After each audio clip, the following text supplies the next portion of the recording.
The forest stretched endlessly before us, its towering trees and winding trails like a living, breathing thing. The air was thick with the scent of pine and damp earth, the kind of perfume that fills your lungs and sinks into your skin. It clung to you, wrapping you in the scent of something ancient, as though the woods had been here long before you and would remain long after you were gone. Above us, the sky was a muted canvas of fading light, the sun clinging desperately to the horizon. Shadows began to dance at the edges of our vision, stretching longer and longer as the day's warmth bled away, leaving the air cool and heavy. A breeze whispered through the branches, brushing against the back of my neck, sending a shiver down my spine. I led the way, moving with the ease of someone who had spent their life navigating these wild spaces. Each step purposeful, each breath measured, my body knowing the rhythm of the land better than my mind could keep track. I'd trained my eyes to see what others missed. Every rustle in the underbrush, every snap of a twig beneath unseen feet was a potential threat. I couldn't afford to ignore them. Not today. Something felt off. Behind me, Jason and Sam followed. Jason, always the loud one, clomped along with a carefree abandon, his steps heavy and erratic, his voice breaking through the stillness of the woods like an unwelcome guest. He was reckless, a force of nature unto himself, and as always the antithesis of my calm. I could feel the tension building, thick and heavy in the air, but he remained oblivious. His laughter bounced off the trees, carefree and jarring, as if he had no respect for the wilderness that surrounded us. "You sure we're going the right way, Mia?" Jason called, his voice carrying far too easily through the woods, mocking me in that familiar way. I didn't look back, my eyes scanning the trail ahead. "Stay on the trail," I replied curtly. "We're almost at the clearing." Jason snorted, rolling his eyes. Yeah. I still don't get why we're out here. It's all trees and dirt, nothing exciting." I didn't answer. There was no point. I knew how he was. This was his way of dealing with discomfort, by mocking it, pretending the wild was just another playground. But the forest was not a playground. It had a way of humbling even the most arrogant of souls. I could feel its weight pressing in on us. It was watching. It had been for longer than I wanted to admit. Sam, ever the quiet observer, had been uncharacteristically silent. His camera hung loosely around his neck as he trailed behind, adjusting the lens to capture the ethereal beauty of the trees. The soft, flickering light from the canopy above filtered through the branches, turning the leaves into a shimmering green sea. It was breathtaking, truly, but there was something in Sam's movements that told me he wasn't seeing the beauty anymore. He wasn't framing shots. His eyes darted from shadow to shadow, his body tense, his neck stiff. "Feels wrong, doesn't it?" Sam muttered, his voice barely louder than the whisper of the wind. I paused just for a second, my feet sinking into the earth as I turned to face him. His unease wasn't like him. Sam was the observer, the one who noticed things before anyone else did, but now he looked as if he was seeing something that no one else could. "What do you mean?" I asked, my voice a quiet whisper. He didn't respond right away, his camera clicking as he adjusted the focus. His eyes never left the trees, scanning the growing shadows that seemed to stretch farther than they should. "It's the silence," he said finally, his voice tight with tension. "It's too quiet, no birds, no critters rustling. It's like the forest itself is holding its breath." I felt it then, like a cold hand wrapping around my throat. The air had become thick, charged with something unnatural, something that pressed against my skin. I couldn't pinpoint it. Not yet. But every instinct in my body screamed that we were being watched, and the forest gave no answers, only shadows. Jason scoffed, shaking his head, dismissing Sam's concerns. "You're both overthinking it. It's just a forest. It's supposed to be quiet." I shot him a look, narrowing my eyes, but said nothing. He never understood. The forest was ancient. It wasn't just trees, it was history, it was power. And it was never as simple as he thought. The deeper we went, the darker the trail became. The trees, once spaced wide apart, now stood thick and close, their gnarled roots twisting together like the fingers of some forgotten god. The ground softened beneath our boots like the earth had been waiting for us. Waiting for something. The first star appeared in the sky, but it barely cut through the canopy. A strange feeling crept up on me, a sense of something primal, something ancient. The air itself felt alive in a way that was impossible to describe. The woods were more than just a place. They were a living, breathing thing, watching us. "Let's set up camp here," I said, my voice steady despite the racing in my chest. The clearing ahead was small but sheltered by thick trees. The shadows were darker here, deeper. But it was too late to turn back now. The forest had already begun to close in around us. Jason grumbled but didn't argue. Sam stood still a moment longer, his camera poised, but forgotten, hanging loosely around his neck. It was as if even he could sense it now. Something had changed. I turned my attention back to the task at hand, pushing the unease aside. I was their leader, their guide. I would make sure they were safe, no matter what the forest whispered, no matter how much it pressed in on me. As I gathered firewood, Jason set up the tents with his usual chaotic energy, tossing gear this way and that, never bothering with the careful precision I always employed. Sam wandered a little deeper into the trees, searching for the perfect shot, I imagined. The wind picked up again, rustling the leaves in a strange way, a way that made my skin crawl. For a moment, I thought I heard something, an almost imperceptible whisper on the breeze, a sound too faint to make sense of. My breath caught in my throat. It was gone before I could react. "You're hearing things, Mia." Jason's voice broke the tension. "Come on, sit down, let's eat." I forced a smile, turning to face him. "I'm fine, just tired." I didn't explain. There was no need. I wasn't sure I could even explain it to myself. As the night deepened, the shadows seemed to creep closer, the wind carrying with it a sense of impending doom. The campfire's light flickered, casting long, distorted shadows across the clearing. But my eyes never left the trees. Something was out there, hidden in the dark, watching us. And it wasn't just the forest that was watching. Something else. Something darker. The stage was set, and I knew, deep in my gut, that the game was about to begin. Night had fully descended on the forest. The campfire flickered weakly, casting long, jagged shadows that stretched across the towering trees like dark, monstrous limbs. The flames reached upward, as if they were trying to hold back the crushing darkness, but with every flicker, it seemed that the night was slowly swallowing us whole. Above, the stars were mere pinpricks, barely visible through the thick canopy of leaves. They blinked down at us, cold and distant, like eyes that had seen too much. A light breeze stirred the leaves around us, whispering something I couldn't quite place. It was subtle, a thought grazing the surface of my mind, but something about it unsettled me. I couldn't put my finger on it, but I felt the weight of it in the air.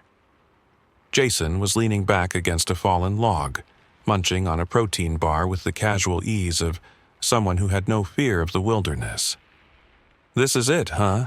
he said, grinning lazily as he scanned the darkening woods. I thought hiking was supposed to be about excitement, not sitting around a fire, listening to leaves crunch. I shot him a sharp look, my eyes narrowing. "It's supposed to be about respect, Jason. I replied, trying to keep my voice steady. "The wilderness doesn't care about you or your plans. It's unpredictable." He snorted, clearly dismissing my words, but he knew better than to argue too much when I was in the mood to get serious. Sam, on the other hand, was quiet, too quiet. He crouched low beside the fire, adjusting his camera, his face lit only by the flickering light. His focus was absolute, his eyes fixed on something far off in the distance, something beyond the reach of our small campfire. But he wasn't just capturing the fading twilight in his lens. No, his gaze darted from shadow to shadow, his body tense. There was something different about him tonight. "Sam," I said softly, my voice barely cutting through the crackling of the fire. "You've been quiet tonight." He didn't answer right away. His camera clicked, the lens adjusting to frame something that I couldn't see. Finally, he looked up, his eyes flickering toward me. "It's, the silence," he muttered.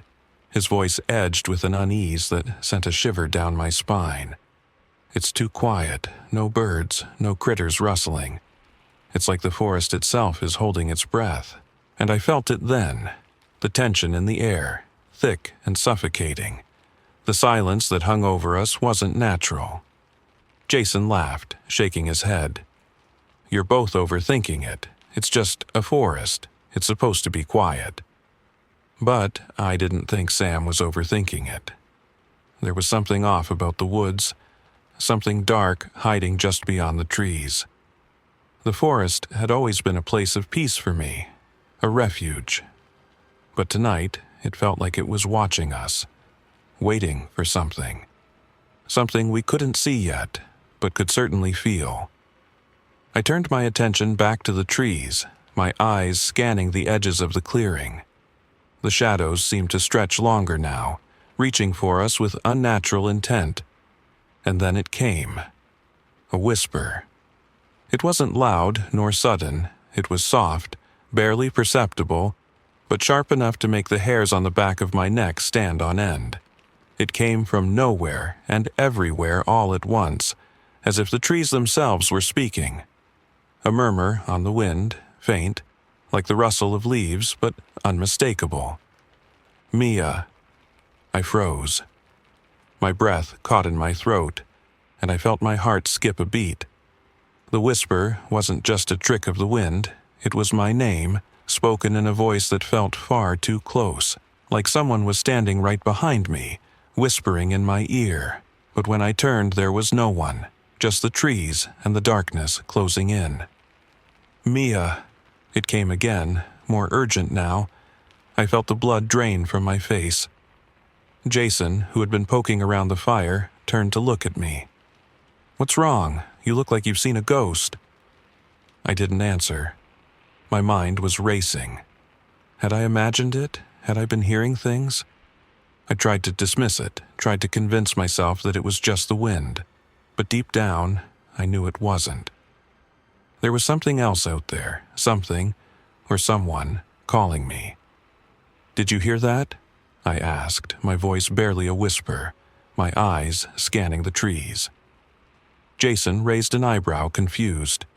"Hear what? It's just the wind, Mia. Relax." But then Sam looked up from his camera, his face ashen in the firelight. His eyes darted toward the trees, his body stiffening. "It wasn't the wind," Sam muttered, his voice barely audible. I heard it too. I turned to him, my pulse quickening. "What do you mean?" "What did you hear?" Sam stood slowly, his gaze fixed on the dark woods just beyond our camp. "A voice. A woman's voice," he said, his words heavy with dread. "It was calling your name, Mia, just like you said." Jason laughed, but his voice cracked slightly and his body language shifted. He wasn't as sure of himself anymore. "Oh, great. Now we're all hearing things. Maybe someone's messing with us from the trail." But there was no one else. No other hiker, no stray camper. Just the oppressive weight of the forest closing in, suffocating the clearing with its darkness. Another whisper. "Mia, please." It came again, clearer this time, human, desperate, but not my voice. It was different. Higher pitched, cracked with emotion, a plea that chilled me to the bone. My heart hammered in my chest.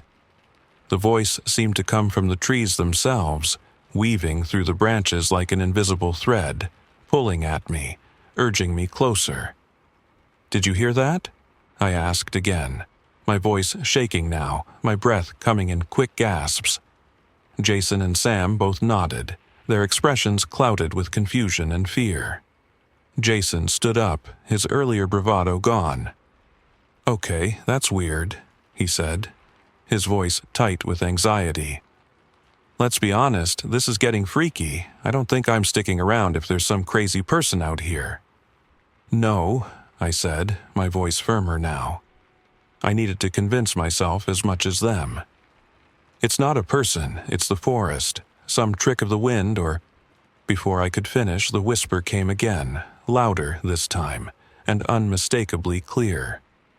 "Mia, help me." I froze, my heart in my throat.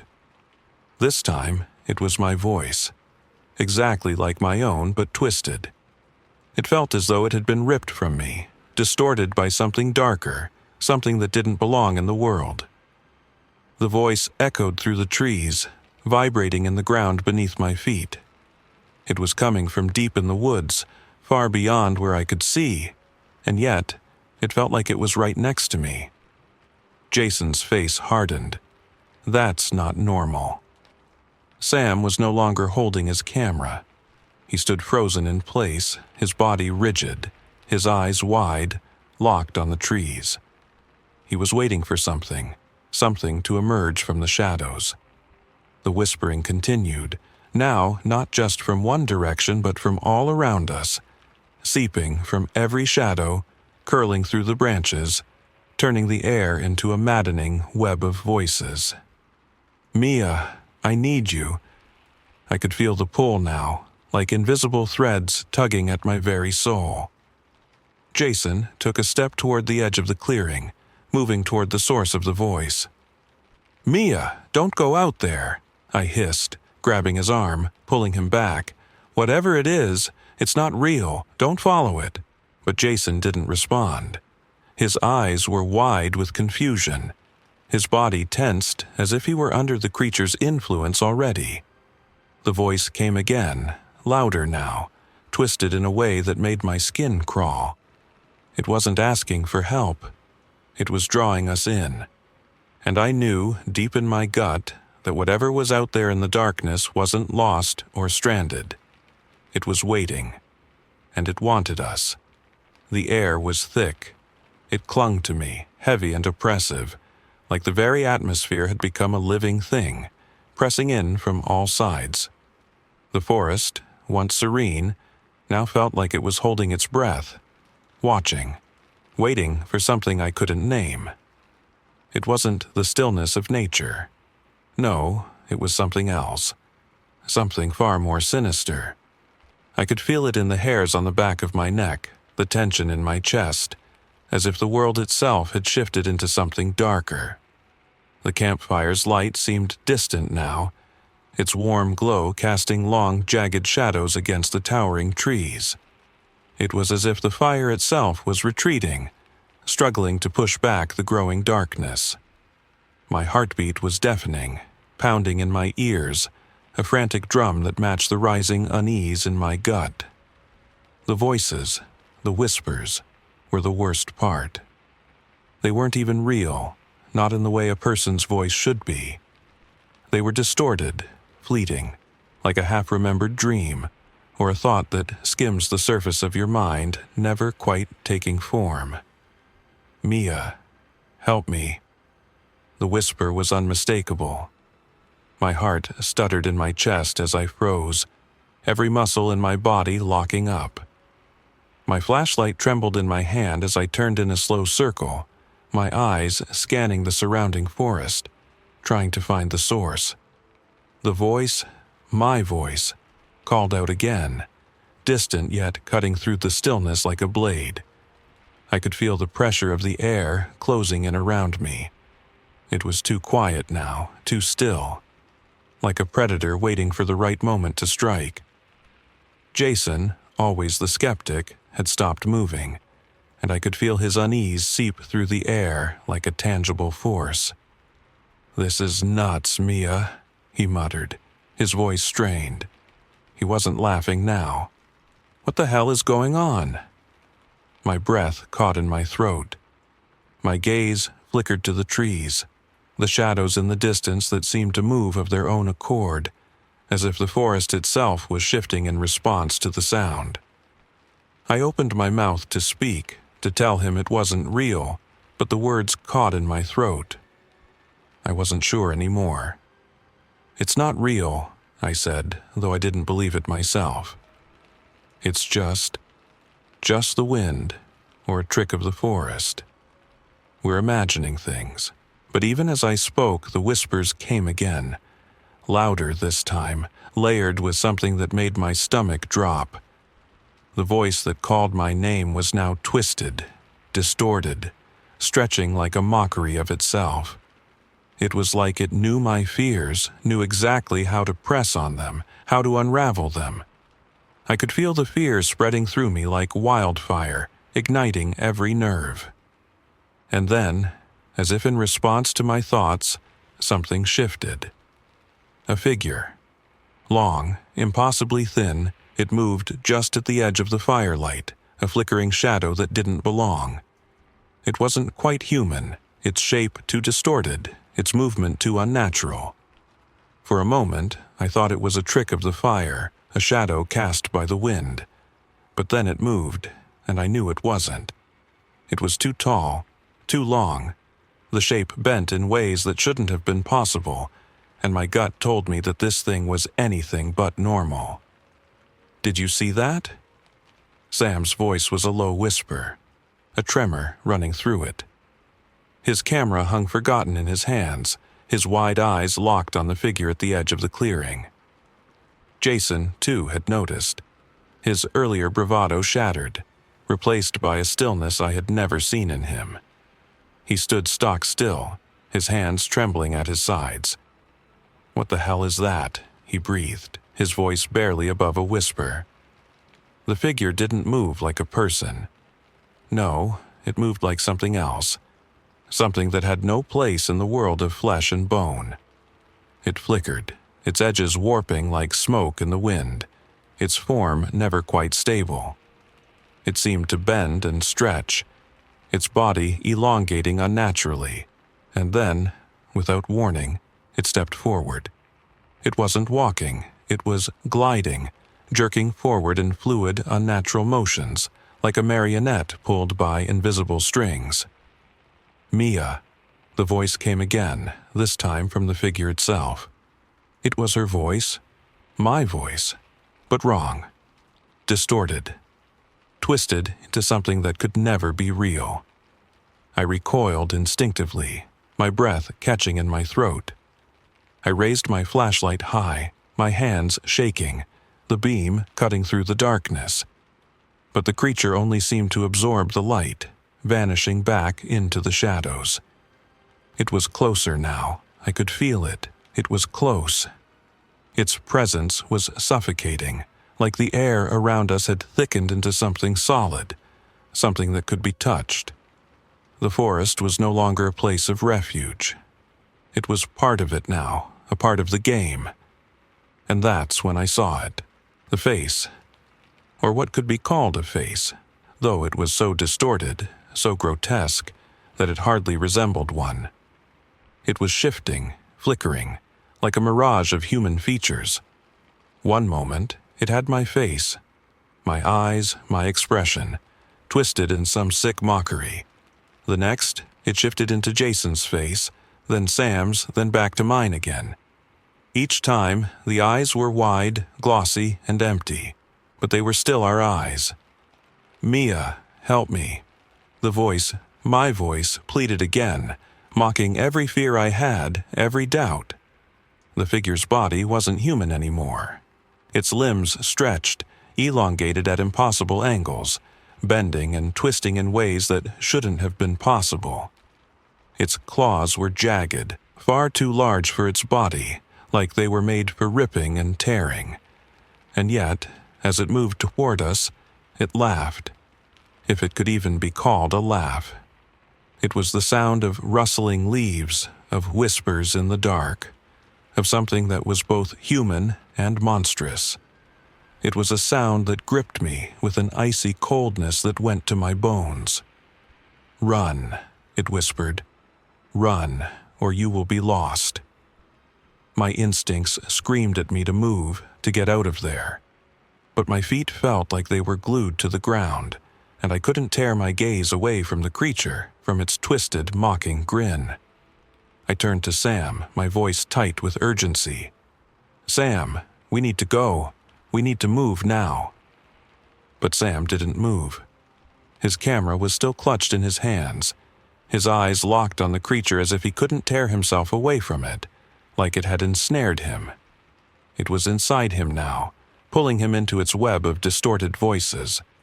And then it spoke again. "Sam."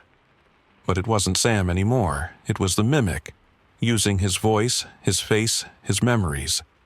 It was feeding on him. "Sam, I need you."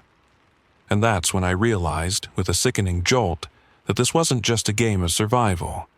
This thing wasn't hunting us for food. It didn't need sustenance. It needed us. The trees began to close in around us, their branches twisting, reaching toward us like the fingers of some dark god, bending toward the creature, feeding it. The ground beneath us shifted, soft and uneven, like it was pulling us deeper into the forest's trap. Jason broke from his paralysis, charging at the creature with a primal roar, but the mimic was already shifting again, its body twisting and elongating, taking on a new form, one that wasn't human at all. Its limbs extended outward at impossible angles, its face contorting into a grotesque parody of every human it had ever seen. Jason froze. His bravado was gone. He stood there, paralyzed, staring at the creature's new form, unable to move. The mimic had already won. The game had begun. And I realized, too late, that the rules had changed. We weren't the hunters in the wilderness anymore. We were the prey. The night had grown impossibly still, and as I stood there in the thick of it, the weight of the silence pressed down on me like a tangible thing. The forest had quieted to the point where it felt like the entire world was holding its breath, waiting for something to happen. The wind, once a constant whisper among the trees, had died completely, leaving behind only the low hum of the distant trees creaking under the weight of the dark. The campfire, once a beacon of warmth and safety, now felt fragile, its pale orange glow flickering weakly, swallowed by the overwhelming shadows. It seemed as though the flame itself was retreating from the darkness, and with each crackle, it felt like we were getting closer to something we couldn't outrun. My heartbeat pounded in my ears, matching the frantic tempo of my growing unease. I couldn't shake the feeling that something was wrong. No, everything was wrong. The voice, my voice, called out from the trees, distant but unmistakably clear. "Mia, help me." I froze, my breath catching in my chest. It was impossible. I had heard it, clear as day, but I couldn't comprehend it. My name, my voice, twisted and wrong, pulling at the edges of my sanity. I spun around, flashlight trembling in my hand, searching the darkness, trying to make sense of what was happening. The forest was unnaturally still, too still. No breeze, no rustling leaves, just the weight of something unseen, suffocating. Jason, ever the skeptic, stood nearby, his voice low and tight with unease. "This is nuts, Mia," he muttered, his usual bravado gone. "What the hell is going on?" I wanted to answer him, wanted to tell him it wasn't real, but the words caught in my throat. The voice had been mine, my voice. And yet I knew, deep down, that it wasn't. Not really. There was something in the air, something that didn't belong, something that was twisting everything around us. "It's not real," I said, my voice barely more than a whisper. "It's just the wind, or a trick of the forest. We're imagining things." But even as I spoke, the whispers came again, louder this time, layered with something dark and unnatural. The voice wasn't just calling my name anymore. It was stretching and changing, warping into something else entirely, something worse. Each word felt like it was being squeezed through some dark filter, becoming distorted as it hit the air. And then it happened. Something shifted in the shadows. A figure moved at the edge of the firelight, so thin, so impossibly tall, that at first I couldn't believe what I was seeing. It wasn't a person. No, it wasn't anything human at all. It was wrong. Too long, too bent, its shape grotesque, like it didn't belong in the world of flesh and bone. "Did you see that?" Sam whispered, his voice trembling. His camera was hanging forgotten at his side, his wide eyes locked on the figure at the edge of the clearing. His mouth was dry, his body tense with fear. Jason, too, had stopped moving. His usual cockiness evaporated in an instant. He was frozen in place, his hands shaking at his sides. "What the hell is that?" he gasped, barely above a whisper. I didn't know what it was, but I knew it was no longer a trick of the light. The figure wasn't just a shadow. It was something real, something alive, and it was moving closer, stretching and flickering, as though its very existence couldn't settle into one form. It stepped forward, its movements jerky and fluid at the same time, like some marionette being controlled by invisible strings. "Mia?" The voice came again, this time from the thing itself. It was my voice, but wrong, twisted, pleading. And that's when the last of my resolve cracked. I wanted to run, to scream, to do anything but stand there, paralyzed by the sight of it. The creature stepped out of the shadows, its form solidifying as it moved into the campfire's glow. But what I saw made my blood run cold. It was tall, unnaturally so. Its limbs were grotesque, long, and impossibly thin, stretching far beyond what should have been possible. Its skin was a sickly, translucent hue, like it had been peeled from the very bones of the forest itself, and it shimmered with a wet, living quality, as though it was a membrane stretched too thin.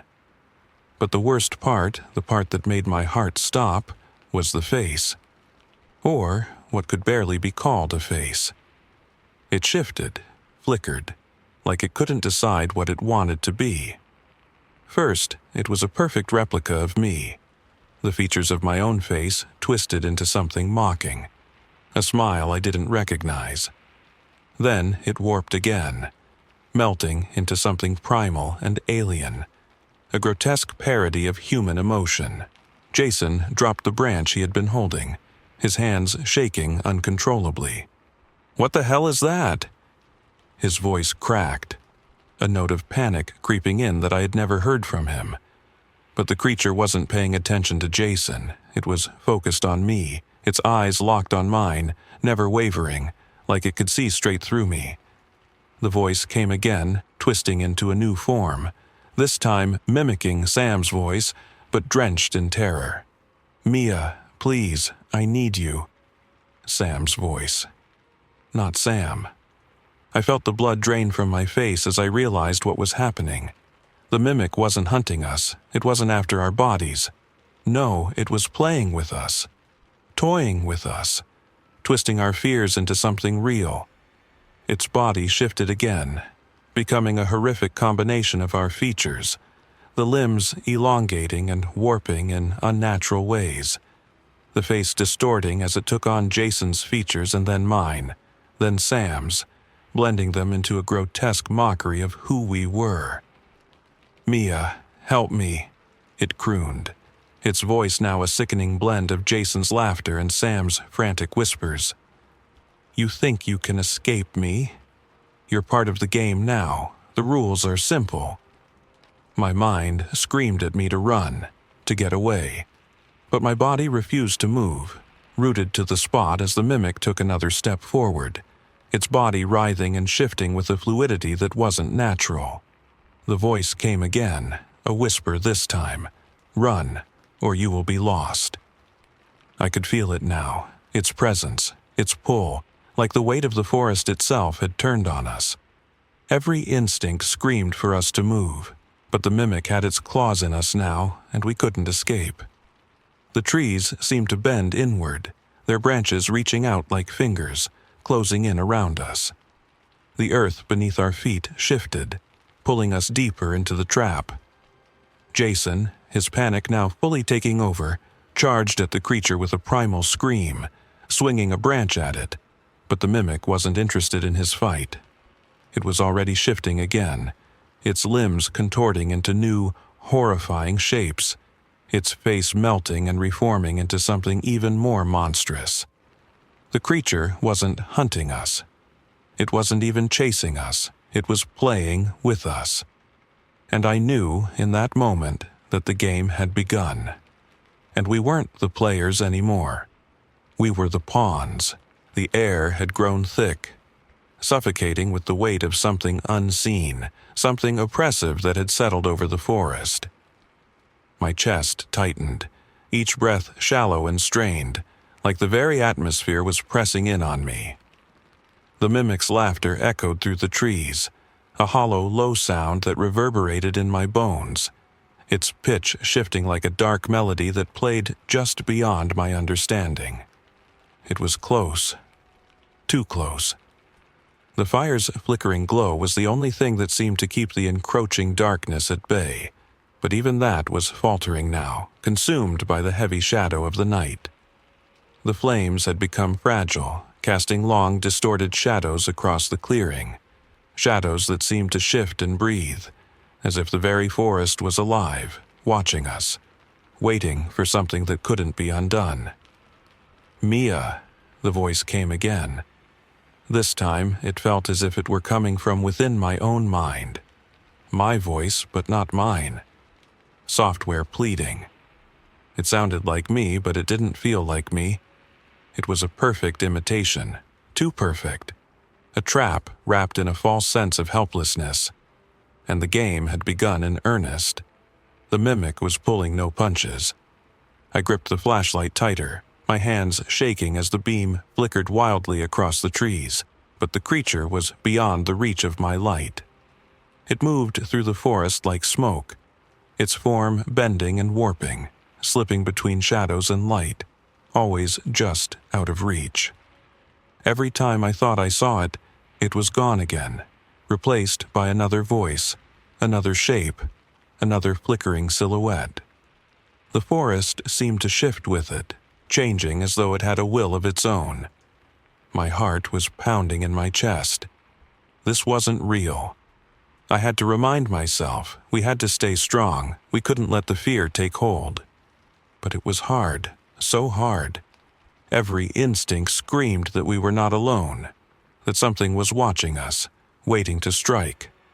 Sam's breath came out ragged, his wide eyes reflecting the flickering light of the fire, but there was no warmth in them anymore. His face was drained of color, drawn tight with terror, and for the first time I saw him, really saw him, as he looked at me, his fear palpable. "Mia, it's playing with us." His voice cracked, barely a whisper. It's not just hunting us, it's playing." The words left his lips as though they were being dragged out by an unseen force, like his body knew the truth before his mind could catch up. He wasn't wrong. This wasn't about survival anymore. This was a sickening game, a game of manipulation, of fear, of torment. And we were its pawns. Jason, always the loud one, broke through the heavy silence with a high-pitched, panicked voice. "This is insane. I'm not playing this game, Mia. Let's just get out of here." His feet shifted toward the edge of the clearing, his eyes flicking nervously to the trees beyond the circle of the campfire. "We need to run. We can't stay here." I could feel my stomach churn, but my mind was already several steps ahead. Jason was right. We needed to leave. We needed to escape before the mimic's influence consumed us. But I knew something deep in my gut, something I couldn't deny. The forest wasn't going to let us go. It had already wrapped us in its grip. The mimic had claimed this land, bending the trees, the earth, the air itself to its will. There was nowhere to run. There was only the wilderness, its endless, shifting shadows closing in like a predator waiting for us to make the wrong move. "Mia," the voice came again. This time, it wasn't Jason or Sam or even me. It was a woman's voice, distant and shrill, as though someone was calling from the farthest depths of the forest. "Help me." The words were so clear, so full of desperation, they felt real, too real.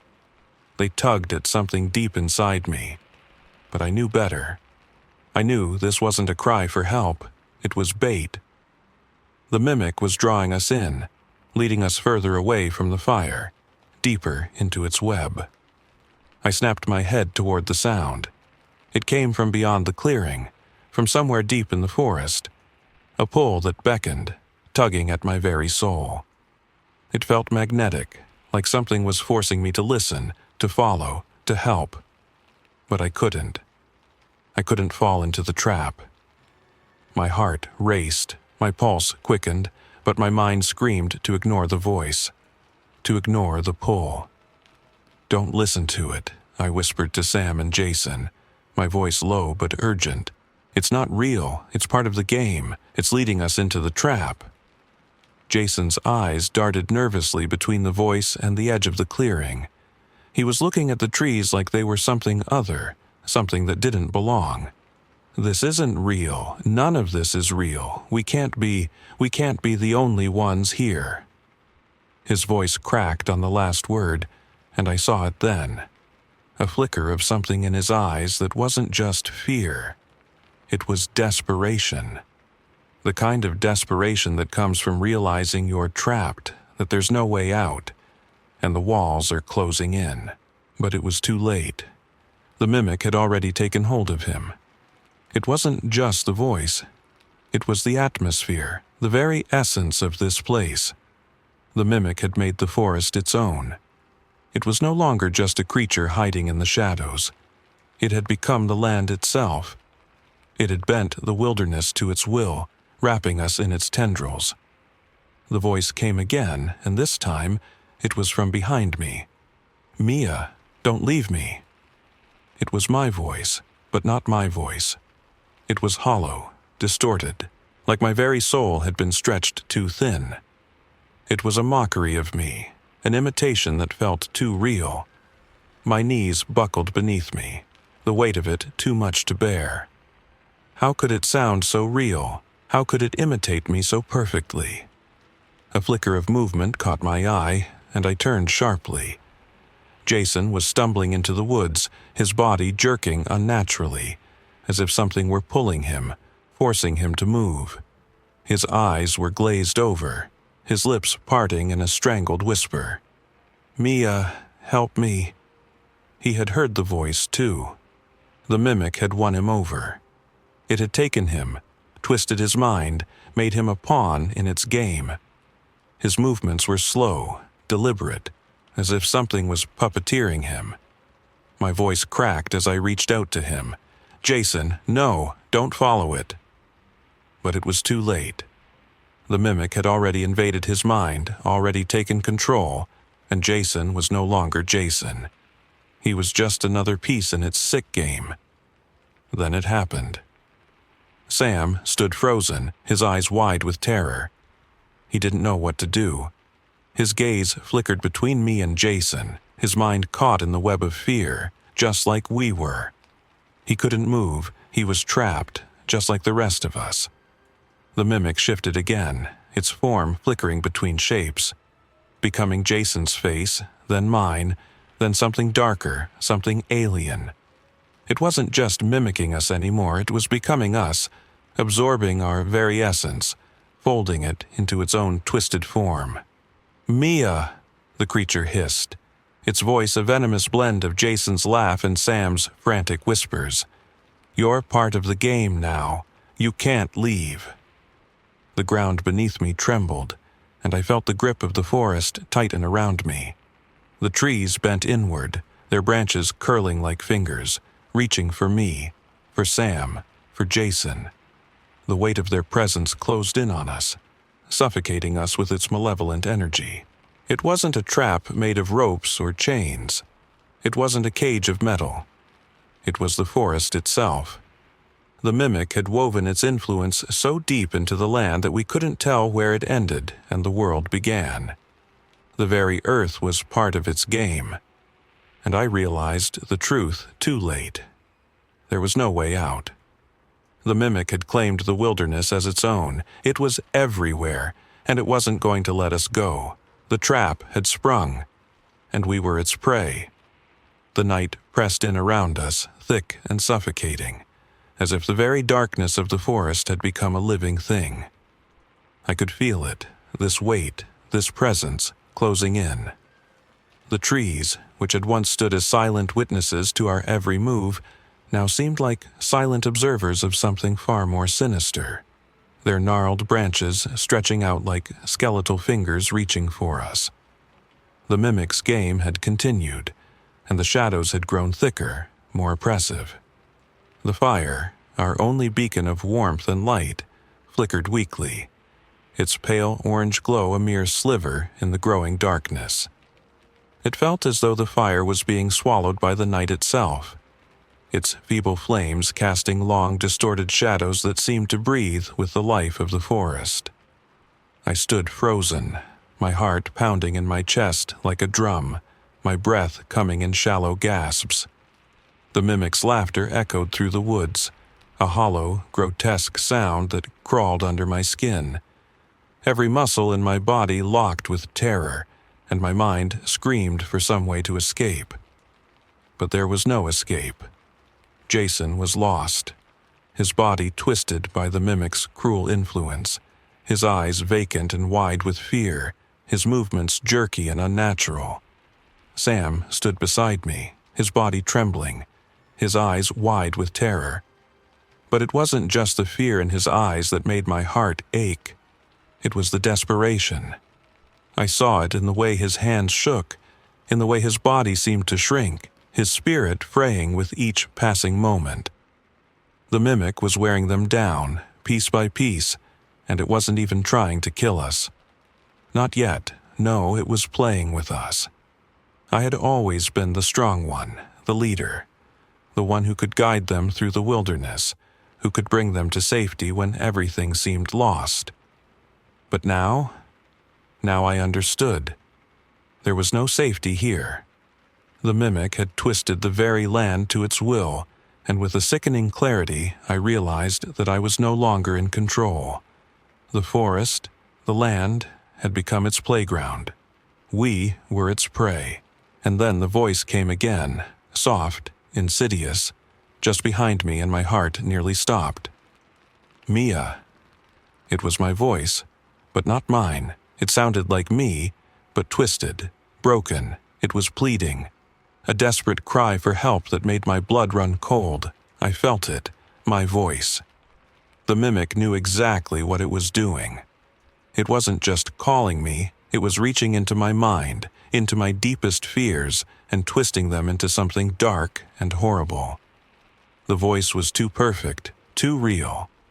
It was almost as if the mimic was asking me to come closer, to surrender, to believe that somehow, somewhere, in this nightmare, there was a way out. But I knew better. I had to know better. "No," I whispered, my voice barely a breath. "This isn't real. You're not real." But it was already moving. Its form flickered between Jason and Sam, twisting, bending, a nightmare made flesh. It was a shape that changed with every second, each shift more horrifying than the last. One moment, it had Jason's face, his eyes wide with panic, his mouth twisted into an unsettling grin that was not his own. The next, it was Sam. his face contorted in agony, his voice pleading for help. It was them, but not them. "Mia," the mimic hissed, its voice now a dark, poisonous version of my own. "You know what has to be done."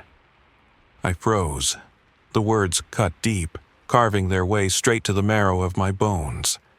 I knew what it meant. I could feel it. The trap the mimic was setting. This wasn't some trick. This wasn't just a game of terror. This was a game with rules. And I was the one being asked to make the ultimate choice. It wanted me to make the sacrifice. It was asking me to give up everything, to end the game. Jason's face slackened in terror, and he suddenly lurched toward me, his voice a jagged plea. "Mia, please, don't leave me. We can beat it. We can run." His voice cracked, desperation flooding his words as he reached out, trying to pull me from the mimic's grip, but I could feel the weight of the forest on me. The mimic's presence was everywhere now.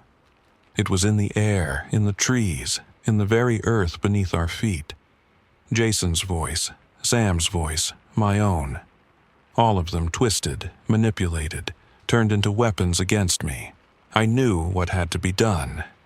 If we didn't act, if we didn't stop this now, we would all die. The mimic would continue its game, feeding on our fear, twisting us into something we were not. And there would be nothing left when it was done. And then, as if the mimic had been reading my thoughts, its voice came again, blending with the wind, the trees, and the earth itself. It was all around us, pressing in. "Sacrifice yourself, Mia," it whispered, its voice a slithering hiss that made my blood run cold.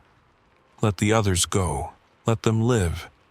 You were always the leader, the strong one. You must be the one to end it. Give yourself." Tears welled in my eyes, but I didn't let them fall. I couldn't. If I did, it would win. I had to hold on to what little strength I had left. The mimic wanted me to break, to fall apart. It wanted me to lose myself to grief, to terror, to hopelessness. But I couldn't. I understood now. This wasn't just a game of survival. It wasn't hunting us. It was feeding on our choices. The power was in our hands. It was always in our hands, and the mimic was pushing us to the brink, daring us to make the one choice that could end it all. I turned to Sam, still frozen in place, his face pale and terrified. He couldn't move, he couldn't think. The mimic had him locked in its grip, weaving its spell around his mind, suffocating him with its twisted presence. "Sam," I said, my voice raw and tight with urgency, "I'm so sorry, but you have to live." I stepped toward him, each movement heavy with the weight of the decision I had made, my heart breaking with every step. I couldn't think of what I was giving up. I couldn't let myself. I had to do this. I had to give them a chance. "Mia," Sam's voice cracked as he looked at me, desperate, searching for something, for anything to pull him out of this nightmare. "Don't do this. We'll find a way. But it was too late. The mimic had already taken hold of him. In an instant, the creature grabbed Sam with a force that made my blood run cold. And in that moment I knew. The only way to stop the mimic was to sacrifice myself. To end the game. To give everything.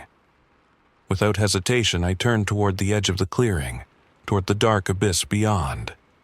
The mimic's distorted form twisted to follow, its limbs stretching, its body undulating like a nightmare-made flesh.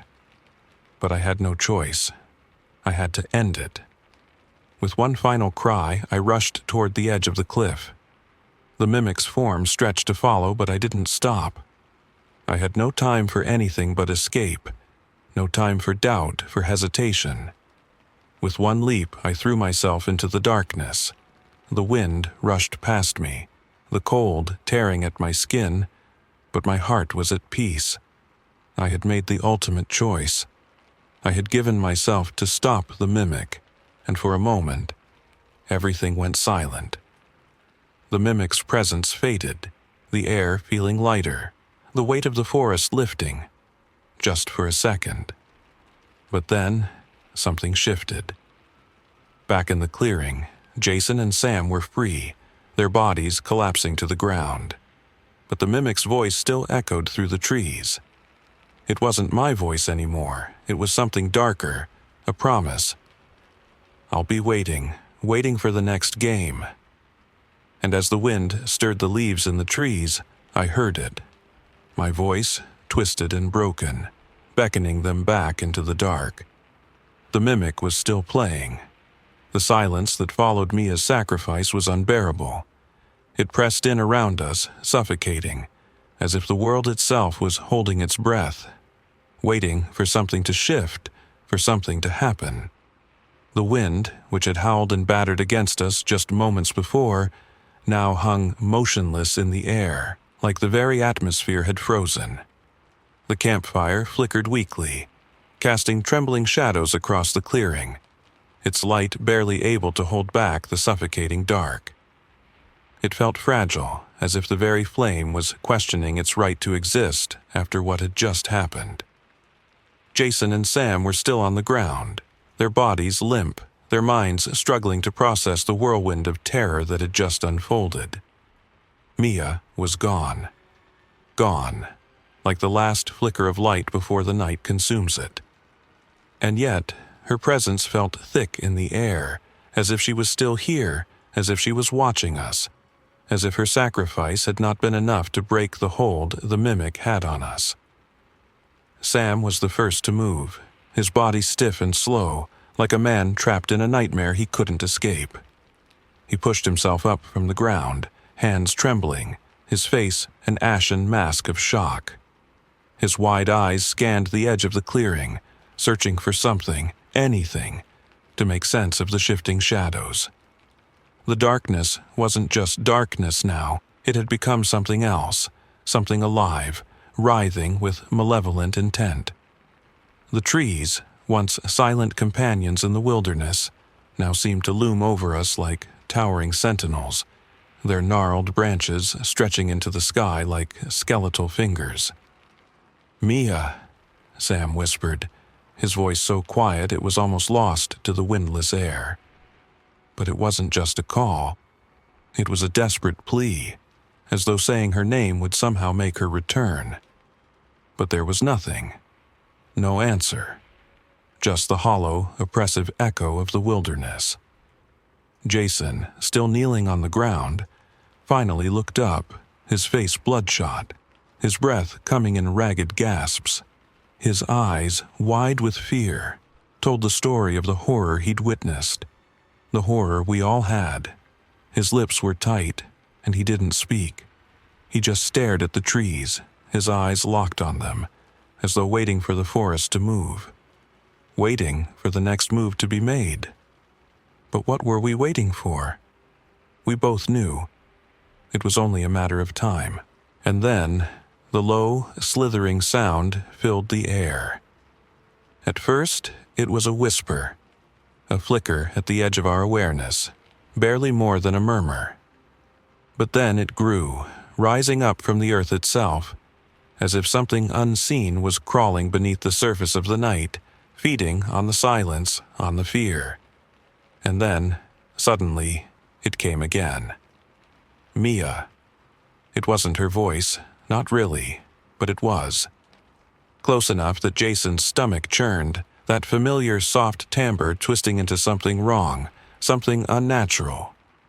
The voice came from deep within the forest, threading through the trees like a secret, like a promise that made my skin crawl. It was here. It had never left. Sam's eyes snapped toward the darkness, his body tensing.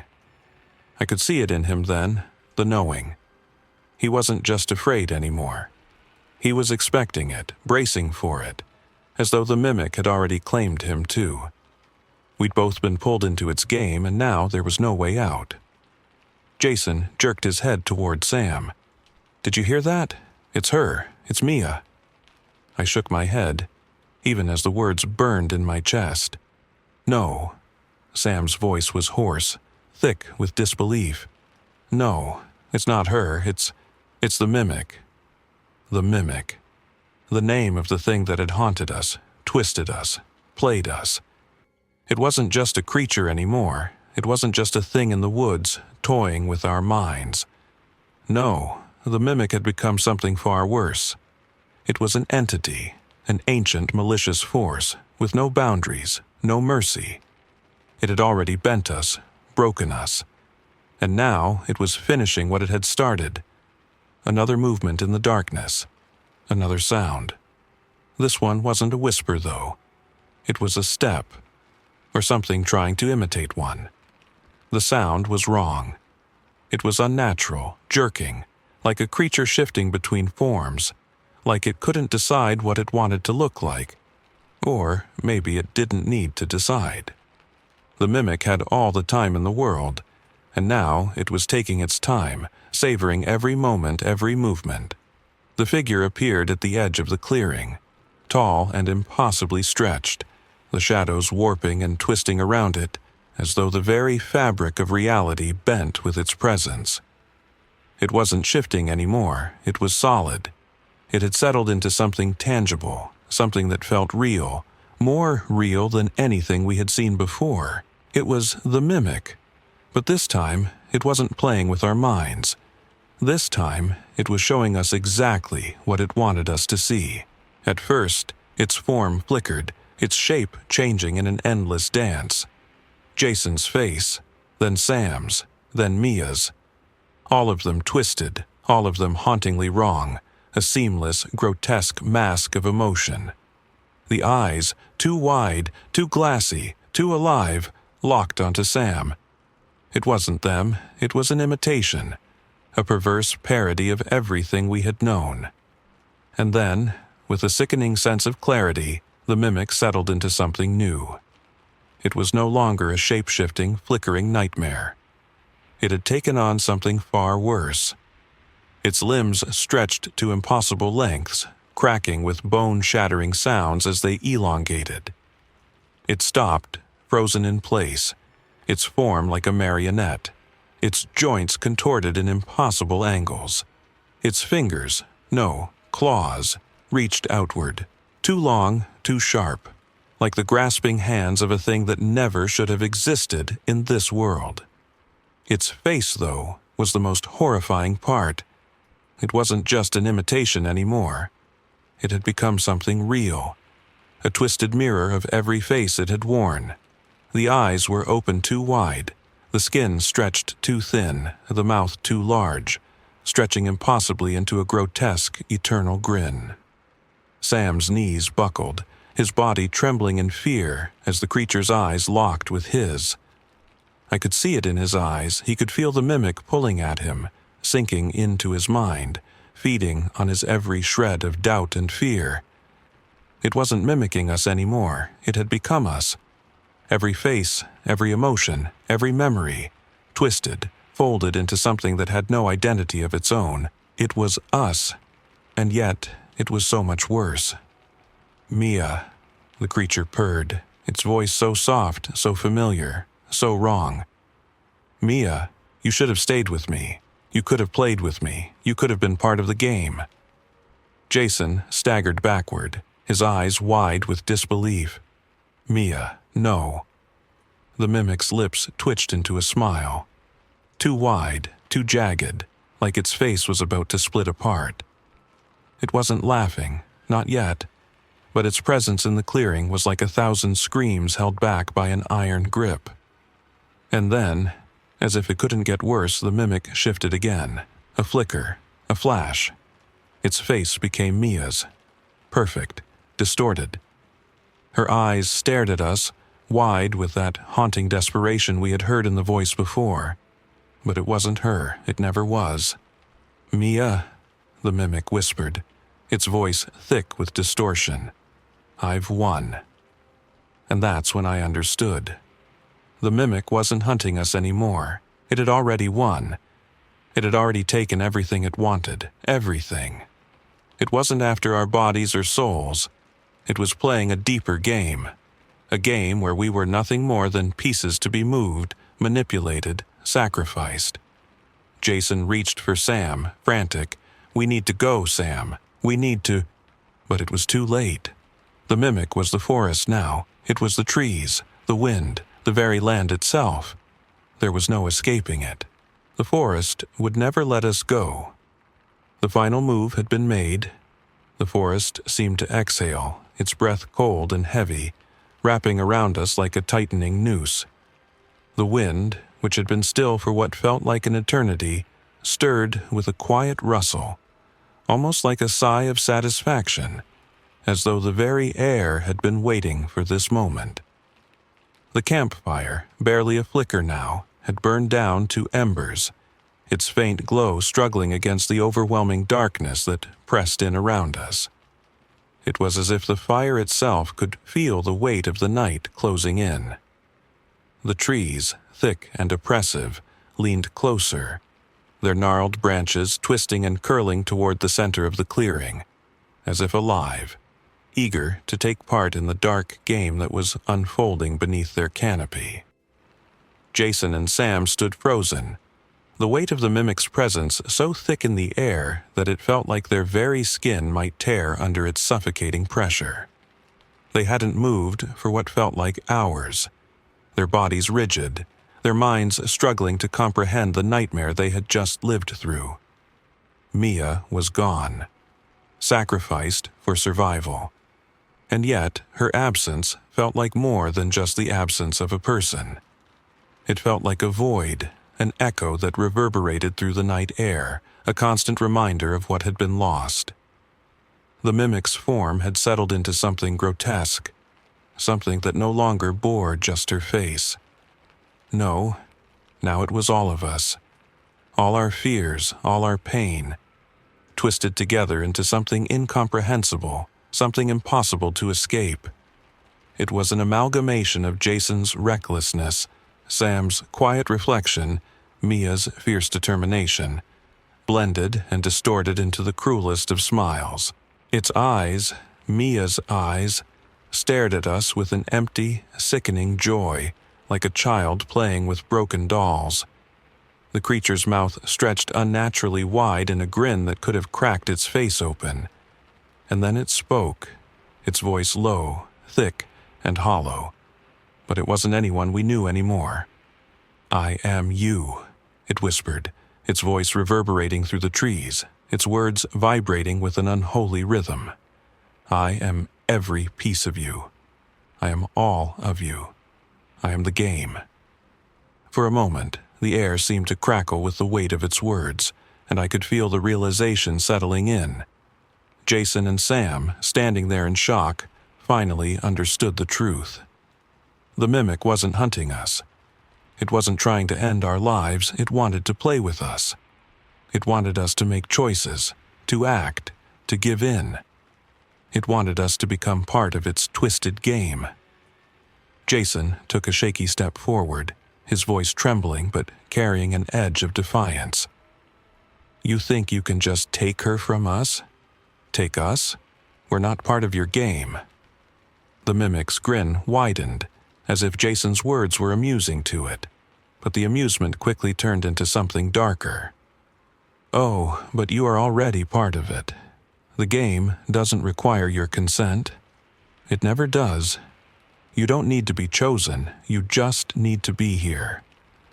Sam swallowed hard, the bitter taste of helplessness filling his throat, his legs stiff and unyielding, as though his body had been turned to stone. He didn't know what the mimic wanted anymore. The rules had shifted, warped, become something far worse than he could understand. And then, it happened. The mimic's form flickered once more, this time twisting and elongating, becoming a reflection of every fear they had, every image they had tried to forget. It shifted through faces, Jason's face, Sam's, Mia's, each one more grotesque than the last, until it became something neither Jason nor Sam could recognize. It wasn't playing anymore, it wasn't toying with them, it had become them. It had swallowed their identities, folded their very souls into its twisted maw. "You think you can fight me?" the mimic hissed, its voice now a cacophony of their fears, their darkest thoughts. You think you can escape me. You are me. You have always been me. And with those words, everything Mia had warned them about, everything they had tried to ignore, came crashing down. The mimic wasn't just a creature. It wasn't playing a game with them. The game was them. Every step they took, every move they made, every word they spoke, it was part of the mimic's design. It was drawing them into the center, leading them in circles until there was no difference between the mimic and them. They weren't the players. They were the pieces. Sam could feel his body shaking, his mind fighting against the grip the mimic had on him. He wasn't sure if he was running toward it, away from it, or somewhere in between. His body moved instinctively, each step a reflex, a desperate attempt to escape. But it didn't matter. No matter where they went, the mimic was everywhere. It was in the trees, in the air, in the very ground beneath them. It was watching, waiting, mimicking their every thought, every instinct. Jason screamed as he turned toward Sam, his voice raw with panic. "We can't win, Sam. We can't get away." The mimic's voice rippled through the air, deepening, twisting, filling their heads with a sickening clarity. It was inside their minds now, inside their hearts, twisting everything into a grotesque game of despair. "Yes," it crooned, its voice now a unified mass of their own. "You can't win. You can't run. You can't hide. You've always been part of this." And then, just like that, everything shifted. Jason and Sam found themselves standing at the edge of the clearing again, staring into the darkness where they had just stood, their minds lost in the infinite repetition of the mimic's game. The forest stretched out before them, endless, waiting. It was as if nothing had changed, as though they had never left. But Mia, her voice, echoed one last time from the shadows. "Mia," the mimic whispered, its tone unbearably soft, like a call from beyond the veil. "Mia, come back."